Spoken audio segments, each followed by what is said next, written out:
Depuis le début, c'est un parti qui fait des voix dans toutes les catégories de la population. Il ne faut pas l'oublier. Il n'y a jamais eu, contrairement à une idée reçue, d'électeur type du Front National. Simplement, il a toujours eu... on discutait tout à l'heure de 84. Si on repart à 84, parce que ça fait quand même 30 ans que ce parti progresse, en 84, c'était un électorat bourgeois. C'est un électorat bourgeois qui est exaspéré par l'arrivée des socialo-communistes, comme ils disent, au pouvoir. Et quand on regarde la carte du Front National à Paris, c'est magnifique. C'est tout l'Ouest parisien qui a donné le plus de voix à Jean-Marie Le Pen. Et en 2 ans, ces électeurs-là... Très peu, au fond. Enfin, très peu, 11%, c'était le début. C'était pour un parti qui faisait, à l'époque, 0,1% des suffrages. C'était déjà une sacrée surprise. Voilà le premier choc.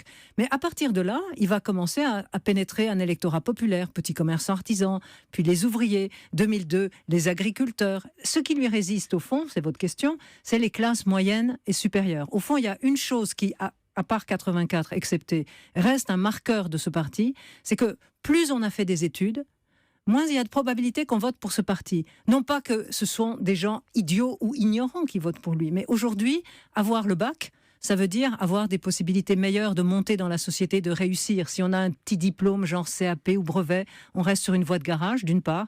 Et d'autre part, ça rend quand même plus sensible aux arguments un peu simplistes, simples, il n'y a qu'à du Front National. Donc voilà ce qu'il essaie de viser, les classes moyennes et supérieures.